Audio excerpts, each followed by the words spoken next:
so dense that the sun rays cannot get through it. Everything looks hazy. Things at a distance can hardly be seen. The sun seems to rise late. Children and old people suffer from the pinching cold of morning. Drops fall at night. When the morning sun peaks, they look like glittering gold on grasses and plants. Farmers go to their fields with their cows and plows. The children and old people gather straw and make a fire to warm themselves. The old very good, very good. পারবা বুঝছি। আর যে যা লেখছো আমাকে send করো, অথবা পরে send করবা, আমি দেখে দিব। ঠিক আছে? আচ্ছা ঠিক মতো লিখছো কিনা। আর এই যে, শ্বেতা কই গেছো তুমি? ক্লাস মিস করছো কেন? আচ্ছা, উইন্টার মর্নিং যে যতটুকু লিখছো ওইটুকু সেন্ড করো আমাকে। আর সকালের ক্লাসটা অনেক ইম্পর্টেন্ট ক্লাস হয়েছে। ওই দুই পার্টের এক পার্ট আমি চ্যানেলে পোস্ট করছি, আর দ্বিতীয় পার্ট একটু পরে পোস্ট করে আমি গ্রুপে লিংক দিয়ে দিব। তোমরা সকালের ক্লাসটার দুইটা পার্ট অবশ্যই দেখবা, যে যে মিস করছো। বুঝতে পারছো? ঠিক আছে? জি স্যার। আর যারা ক্যামেরা অফ রাখছো ক্যামেরা অন করো। তানাব ক্যামেরা অন করছো, অফ করছো কেন? লাবিবা, জি স্যার করছি। তানাব, নিশি, তিতলি, পায়েল সব ক্যামেরা অন করো। অদ্রি, শ্বেতা, হ্যাঁ। আচ্ছা, আর তোমাদের কালকের যে আমাদেরই হবে প্রোগ্রাম হবে, ওখানে কি তোমরা মেসেজ পাইছো?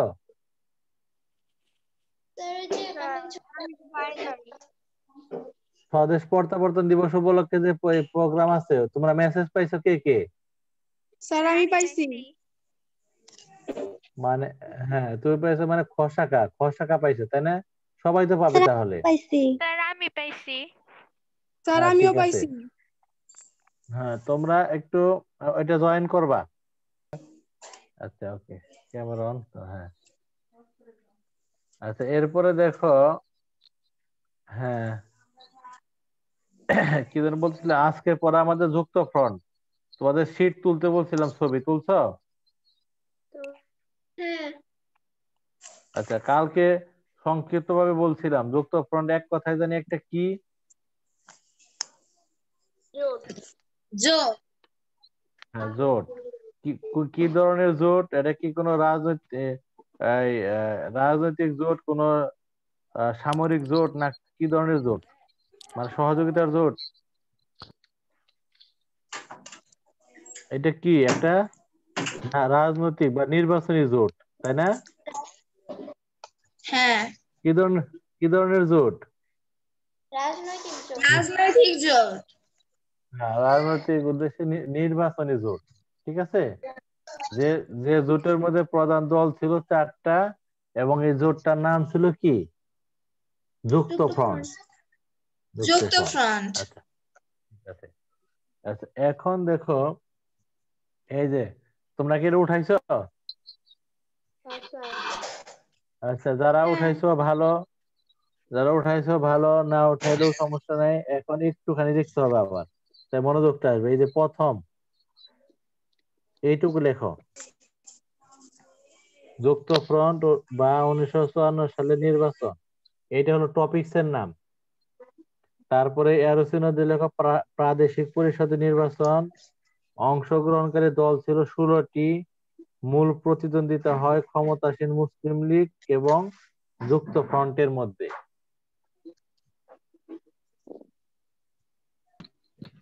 এটুকু আবারও একটু উঠাও।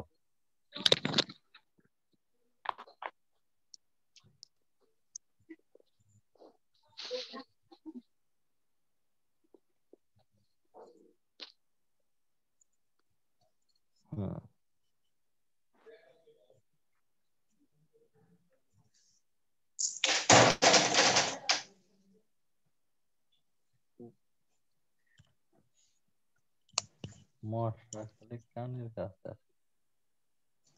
লিখেছো নাকি স্ক্রিনশটে নাই? আমি স্ক্রিন শেয়ারে নাই।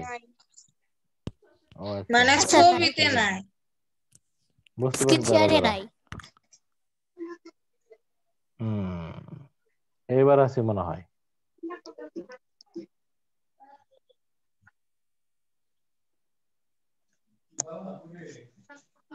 এটুকু লেখো। লিখেছো? আরেকটু আছে। লেখা হ্যাঁ হ্যাঁ স্যার, লেখা শেষ। তার মানে দেখো 1900 তোমার কি জানি 54 সালে যে নির্বাচনটা ছিল, সেই নির্বাচনটা কোথাকার নির্বাচন ছিল? প্রাদেশিক পরিষদের। প্রাদেশিক পরিষদ মানে কি?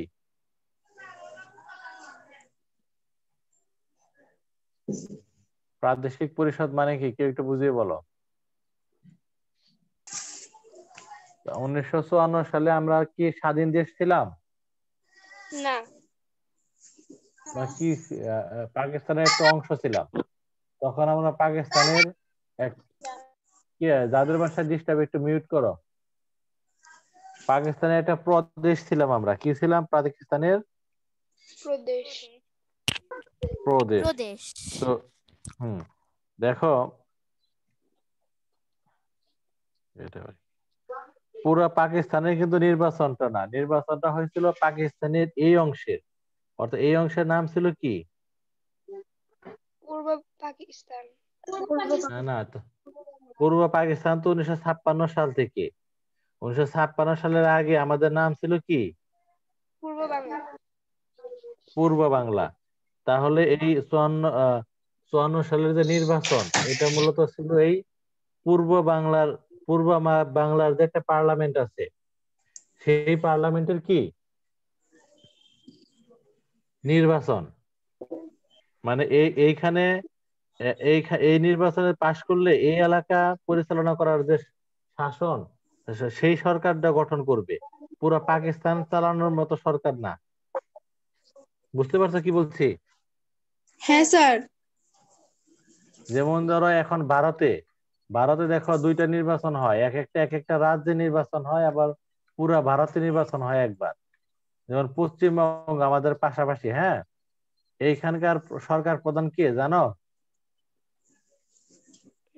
নরেন্দ্র মোদী। না না না, মমতা ব্যানার্জি, পশ্চিমবঙ্গের। বুঝছো? তো পশ্চিমবঙ্গে যে নির্বাচন হয়েছে, ওইটা হলো প্রাদেশিক নির্বাচন। আর পুরা ভারতের যে নির্বাচন হয় সেইটা হলো তোমার পুরা ভারতের কেন্দ্রীয় নির্বাচন। তো আমাদের সেই 54 সালের নির্বাচনটা কোথাকার নির্বাচন ছিল? প্রাদেশিক পরিষদের নির্বাচন ছিল। প্রাদেশিক পরিষদের বুঝতে পারছো? এখানে মূল ডিস্টার্ব করে কে? আচ্ছা, সেখানে মোট কয়টা দল অংশগ্রহণ করেছিল? 16টি।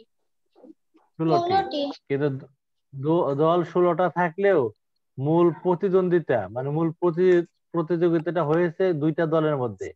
একটা হলো যুক্ত ফ্রন্টের সাথে, আর একটা কার সাথে? মুসলিম লীগের সাথে। হ্যাঁ, মুসলিম লীগের সাথে। ক্ষমতাসীন মুসলিম মানে কি নিশি? ক্ষমতাসীন মুসলিম মানে কি? মানে মুসলিম লীগ তখন ক্ষমতায় ছিল। যখন এখন এখন ক্ষমতায় কে? আওয়ামী লীগ না? জি স্যার। এদেরকে বলা হয় ক্ষমতাসীন দল। এখন বলা হবে এরা ক্ষমতাসীন আওয়ামী লীগ। ঠিক তেমনি 54 সালের নির্বাচনে, সেই নির্বাচন যখন হলো, সেই নির্বাচনের সময় একটা দল তো জয়লাভ সরকার চালাইতেছিল। কোন দল সরকার চালাইতেছিল? কোন দল? বলো না কেন? মুসলিম লীগ চালাইতেছিল। মুসলিম লীগ। এই কারণে বলা হয় কি ক্ষমতাসীন মুসলিম লীগ। সেই ক্ষমতাসীন মুসলিম লীগের সাথে কার কার নির্বাচন হয়ে, কার প্রতিদ্বন্দ্বিতা হয়েছে? যুক্ত ফ্রন্টের প্রতিদ্বন্দ্বিতা হয়েছে। আচ্ছা, এই এই নির্বাচনে কি হয়েছে? ক্ষমতাসীন মুসলিম লীগকে পরাজিত করার জন্য কি করে এদেশের বা পূর্ব বাংলার, তখনকার নাম কি পূর্ব বাংলার, পূর্ব বাংলা। পূর্ব বাংলার 4 দল মিলে একটা জোট গঠন করে, তার নাম হলো কি? মুসলিম লীগ। যুক্ত ফ্রন্ট। না না, যুক্ত ফ্রন্ট। যুক্ত ফ্রন্ট। এই যুক্ত ফ্রন্টের 4টা দল ছিল। 4টা দলের মধ্যে 1 নম্বর দল ছিল আওয়ামী মুসলিম লীগ। আওয়ামী লীগ। কি না? আওয়ামী লীগ বলা যাবে না। আওয়ামী মুসলিম লীগ। হ্যাঁ, আওয়ামী মুসলিম লীগ। আওয়ামী লীগের এই মুসলিম শব্দটা বাদ গেছে 1955 সালে। 1955 সালের আগ পর্যন্ত আমাদেরকে কি বলতে হবে? আওয়ামী আওয়ামী মুসলিম লীগ। আওয়ামী মুসলিম মুসলিম লীগ। আওয়ামী মুসলিম লীগ বলতে হবে। তাহলে 54 সালের নির্বাচনে 1 নম্বর দল ছিল আওয়ামী মুসলিম লীগ, যেটা নেতা ছিল কে? ভাসানী, সোহরাওয়ার্দী আর ভাসানী। কে? বঙ্গবন্ধু। বঙ্গবন্ধু। এরা ছিল ওই দলের নেতা। হুম। তারপর আরেকটা দল ছিল, যে দলটার নাম কি? কৃষক শ্রমিক পার্টি। কৃষক শ্রমিক পার্টি, যে দলটার নেতা ছিল হক। একে ফজলুল হক। তারপর 3 নম্বর ছিল নেজামে ইসলাম। 4 নেজামে নম্বর ইসলাম। দলের নাম ছিল কি? গণতন্ত্রী দল। যুক্ত ফ্রন্টের প্রতীক ছিল। এই 3 দল একা নির্বাচন করলে হয়তো বেশি ভালো করতো না, কিন্তু 4 দল যখন একত্র হয়েছে তখন তাদের নাম পাল্টে কি নাম ধারণ করছে তারা? যুক্ত ফ্রন্ট। যুক- যুক্ত ফ্রন্ট। যুক্ত ফ্রন্ট। আর প্রতিটা ফ্রন্টের বা জোট, ফ্রন্ট মানে হলো জোট, ফ্রন্ট মানে কি? জোট। জোটের ইংরেজি হলো ফ্রন্ট, বুঝতে পারছো? তাহলে এই আর প্রতিটা নির্বাচন দলেরই একটা প্রতীক থাকে। সে যুক্ত ফ্রন্টের কি প্রতীক ছিল? নৌকা। তাহলে 54 সালের নির্বাচনটা কার মধ্যে হয়েছে সেটা জানলাম আমরা। তারপরে সেখানে মোট কয়টা দল অংশগ্রহণ করে সেটাও জানলাম আমরা, তাই না? তারপরে সেই নির্বাচনে তো অনেক দলই ছিল, 16টা ছিল, কিন্তু মূল লড়াই হয়েছে 2টা দলের সাথে, ক্ষমতাসীন মুসলিম লীগ আর কার সাথে? যুক্ত ফ্রন্টের সাথে। যেমন মনে করো যে আমরা মানিকগঞ্জে কোনো প্রতিযোগিতা যে করতে যাই, তাতে তো অনেক প্রতিযোগী থাকে, কিন্তু মূল প্রতিযোগিতা হয় কার সাথে? গার্লস স্কুল আর বয়েজ স্কুলের সাথে। ঠিক তেমনি তখনও দল 16টা ছিল, 16টা থাকলেও প্রতিদ্বন্দ্বিতা হয়েছে এই মুসলিম লীগ আর যুক্ত ফ্রন্টের সাথে। আচ্ছা, সেই যুক্ত ফ্রন্টের 4টা দলের নাম আমরা পড়লাম, এবং তাদের প্রতীক ছিল কি? নৌকা। ঠিক আছে, ওকে। এরপরে দেখো, নেট মনে হয় চলে গেছে কারো কারো, অনেকে লিভ নিছে। হ্যাঁ, তারপরে দেখো নির্বাচনটা যখন কোন দল নির্বাচন করে তখন তাদের কিছু ওয়াদা করতে হয় জনগণের কাছে। কি করতে হয়? ওয়াদা করতে হয়। এই যে রাজনৈতিক দলেরা জনগণের কাছে ওয়াদা করে, সেটাকে বলা হয় নির্বাচনী ইশতেহার। কি বলা হয়? নির্বাচনী ইশতেহার। নির্বাচনী ইশতেহার। সেই 54 সালের নির্বাচনেও তোমার যুক্ত ফ্রন্ট কিছু নির্বাচনী ইশতেহার দিয়েছিল, বা কিছু প্রতিশ্রুতি দিয়েছিল, বা ওয়াদা দিয়েছিল। সেই ওয়াদার সংখ্যা কয়টা ছিল? কয়টা ছিল? কয়টা প্রতিশ্রুতি ছিল? 21টি ছিল। সেই 21টি প্রতিশ্রুতির মধ্যে আমরা গুরুত্বপূর্ণ গুলো এখানে ইনক্লুড করছি। তো 1 নম্বর প্রতিশ্রুতি ছিল যে আমরা যদি ক্ষমতায় যাই তাহলে বাংলাকে রাষ্ট্রভাষা করে দিব। কি করব? বাংলাকে রাষ্ট্রভাষা করে দেব। অথবা বাংলাকে রাষ্ট্রভাষা করা হবে, এরকম একটা প্রতিশ্রুতি দিয়েছিল। আচ্ছা, 1 নম্বর প্রতিশ্রুতি এটা। তার আরেকটা প্রতিশ্রুতি ছিল জমিদার প্রথা বিলোপ। জমিদার বুঝো তো? এখন যেমন যার যার জমি সেই সেই চাষ করে। আগে এক এলাকায় একজন বড় ধনী মানুষ ছিল, তার সব জমি ছিল, জনগণ চাষ করে খাইতো, মানে তাকে জমিদার মানতো। যে এই জমিদারি আর থাকবে না, যার যার জমি সেই সেই মালিক। এইটা তারা কি করবে? চালু করবে, মানে জমিদার জমিদার প্রথাটা বাতিল করে দিবে। কারণ সাধারণত যারা জমিদার থাকতো তারা গরিব মানুষদের, অন্য মানুষদের একটু অন্যায় অত্যাচার করতো, কারণ তারা তো ধনী মানুষ ছিল, বুঝছো? তারপরে কি হচ্ছে কি, পাট শিল্প জাতীয়করণ, মানে পাট শিল্পের ব্যাপক উন্নয়ন করা হবে। এটা আমাদের জাতীয় শিল্প, এটা দিয়ে আমরা সামনে এগিয়ে যাব, এরকম একটা গুরুত্ব দেওয়া হবে। পাট শিল্পের উন্নয়নের জন্য কাজ করা হবে, যাতে আমরা পাট বিদেশে আরো বেশি বিক্রি করে, বেশি উৎপাদন করে, বেশি টাকা ইনকাম করতে পারি। তারপরে 4 নম্বর কি ছিল? সমবায় ভিত্তিক কৃষি ব্যবস্থা। এটা অনেক গুরুত্বপূর্ণ একটা কাজ। সমবায় তো বুঝো, মানে সমিতির মতো করা, একত্রে করা। অনেক কৃষকের একা একা ধান চাষ করা কঠিন, ঝামেলা, সার, বীজ, কীট এগুলো কিনতে পারে না। তখন তারা যদি সমিতি করে এবং সেই সমিতিতে যদি সরকার কিছু সহযোগিতা করে, তাহলে দেখা যাচ্ছে যে তারা সহজে সার, বীজ এগুলো কিনে কৃষি কাজটা ভালো মতো চালাতে পারবে। এই কারণে অত কৃষি কাজ করার জন্য জনগণকে একা কষ্ট করতে হবে না, সরকারও থাকবে, ধনী মানুষও থাকবে, সবাই মিলে সম্মিলিত ভাবে কৃষি কাজ করা হবে। এরকম সিস্টেম তারা কি করবে? চালু করবে। চালু করবে, চালু করবে, এরকম প্রতিশ্রুতি দিয়েছিল। এখন যেমন প্রতিশ্রুতি দিয়ে দিয়ে থাকি কি, যে আমরা এটা করে দেবো, ওইটা করে দেবো, রাস্তা করুম, এটা করুম, সেটা করুম। তখন তারা এটা বলেছিল, এগুলো বলেছিল। হ্যাঁ, তারপরেরটা কি ছিল? অবৈতনিক এবং বাধ্যতামূলক প্রাথমিক শিক্ষাদান। দেখো, এখন যেমন তোমরা খুব ফ্রি ফ্রি বই পাও, কম টাকায় স্কুলে গিয়ে পড়ো। আগে এরকম ছিল না, বেতন দিয়ে পড়া লাগতো। আবার কেউ স্কুলে গেলে গেল, না গেলে না গেল, অর্থাৎ টাকা যার তার পড়ার তার ছিল, এরকম ছিল। এরকম করা হবে না, বলছে যে সবাইকেই পড়তে হবে, অবশ্যই সবাইকে পড়তে হবে, এবং বিনা বেতনে পড়াবো আমরা। এই সিস্টেমটা চালু করবে কারা? কে চালু করবে? হ্যাঁ, যদি যদি যুক্তফ্রন্ট কি করে, পাশ করে, নির্বাচনে ক্ষমতায় আসে। ক্ষমতায় আসে, জনগণের কাছে এগুলো তারা বলতেছে। তারপরে তারপরের নিয়মটা কি বলছে পরবর্তীতে? অন্যায় আইন কানুন বাতিল। হ্যাঁ, পাকিস্তান সরকার অনেক অন্যায় আইন কানুন করেছিল, সেই অন্যায় আইন কানুন গুলা বাতিল করে দিবে। তারপরে বলেছিল 52 ভাষা শহীদদের স্মরণে শহীদ মিনার নির্মাণ করা হবে। অর্থাৎ 52 ভাষা আন্দোলনে যারা নিহত হয়েছিল, পাকিস্তান সরকার তাদের জন্য তেমন কিছু করে নাই। তো যুক্তফ্রন্ট বলছিল আমরা যদি ক্ষমতায় যাই, তাহলে ওদের তাদের স্মরণে ওইখানে কি করা হবে? শহীদ মিনার নির্মাণ করা হবে। নির্মাণ করা হবে।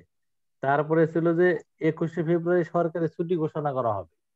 যেহেতু 21শে ফেব্রুয়ারি একটা গুরুত্বপূর্ণ ঘটনা ঘটেছে, এই দেশের ছেলেরা জীবন দিয়েছে, এই কারণে সেই স্মৃতির উদ্দেশ্যে ওই দিন আমরা ছুটি ঘোষণা করে তাদের প্রতি শ্রদ্ধা জ্ঞাপন করব, আলোচনা করব, এরকম সিস্টেম চালু করব। তারপর পূর্ব বাংলার স্বায়ত্ত শাসন প্রতিষ্ঠা করব। স্বায়ত্ত শাসন প্রতিষ্ঠা মানে স্বাধীন দেশের একটা প্রতিচ্ছবি। যে যেমন দেখো, পশ্চিম পাকিস্তান কিন্তু নিজেরাই, পশ্চিমবঙ্গ নিজেরাই বাজেট দেয়, চুক্তি করে, এরকম অনেক কিছু করে। তো পূর্ব বাংলাও কি করবে? সবকিছু পাকিস্তানের উপর নির্ভর করবে না, তারা নিজেরাও অনেক সিদ্ধান্ত কি করবে? নিবে।